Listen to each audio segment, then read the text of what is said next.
شباب، يا رب تكونوا بخير. كنا في الفيديو اللي قبل ده بالظبط اتكلمنا عن ازاي تنزل مكتبة اللي هي اسمها جلوت عشان تتعامل مع اوبن جي ال. بس كان الموضوع مختلف شوية عن المطلوب مننا. الموضوع كان ان انت بتنزل اكستنشن، وكان لازم مع كل بروجكت تنزل موضوع الاكستنشن ده عشان تقدر تستخدم المكتبة دي. تمام، انما المذكورة في ملف المحاضرة مختلفة سيكا، يعني هي عبارة عن فولدر كده بتنزله، تاخد منه شوية فايلات وبتحطها في باس معين. فده احنا اللي هنعمله ده، وده المطلوب منك فعلا عشان تشتغل عليه. يمكن هو احسن يعني هو في الاول صعب بس احسن بعدين. ليه؟ لان الفكره اللي فاتت اللي هي اكستنشن كان لازم كل مره مع اي بروجكت تنزل اكستنشن دي، انما مع الايديت اللي احنا او نقل الملفات اللي احنا هنعمله ده، هو هيبقى خلاص مره واحده وهيشتغل معاك على طول. تمام.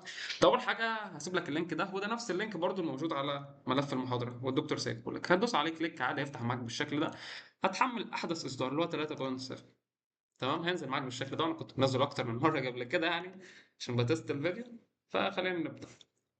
فحمل معايا بالشكل ده. هعمل كنترول سي واحطه في اي حته مثلا على الديسكتوب، وانا بالفعل حطيته على الديسكتوب فهو تمام. هيفتح معاك بالشكل ده. عايزك تركز معايا في الخطوات دي لان هي مهمه جدا جدا.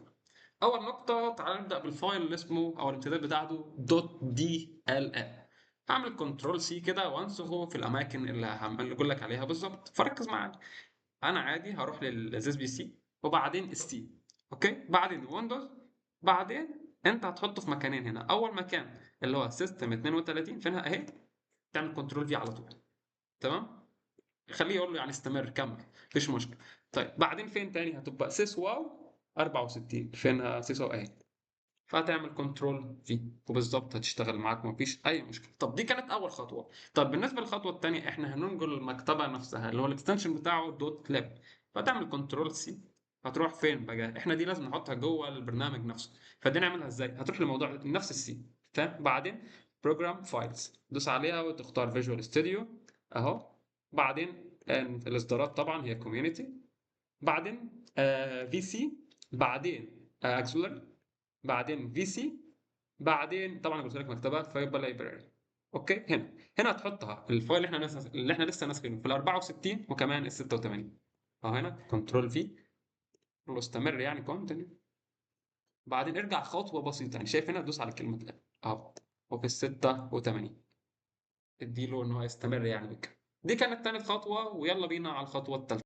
الخطوه الثالثه هنرجع للفولدر اللي احنا اخدناه اللي احنا حملناه بالظبط. هتاخد اللي هو الاكستنشن بتاعه دوت اتش. طب انت هنا ممكن تواجهك مشكله ان الاكستنشن دي مش موجوده اصلا، مش ظاهره، فاهم؟ ممكن يعني، بس انت هتعرفها بالشكل، فاهم؟ بالشكل ده شكله كذا، دي ليه شكل كذا، دي ليه شكل كذا، وده ليه شكل كذا.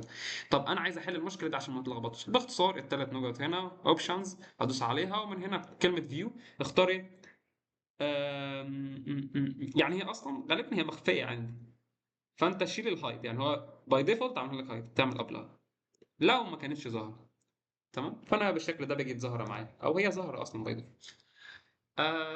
فتمام، احنا دلوقتي هناخد اللي هو الامتداد بتاعته دوت اتش. تعمل كنترول سي. شايف الباث اللي احنا لسه كنا فيه من شويه بالظبط؟ ارجع كام خطوه اهو. هتلاقي كلمه انكلود. يعني بص احنا رجعنا لحد فين؟ شايف اكسلري؟ دوس في اس اهو. بعدين بدل ما تدوس لاب لا دوس انكلود.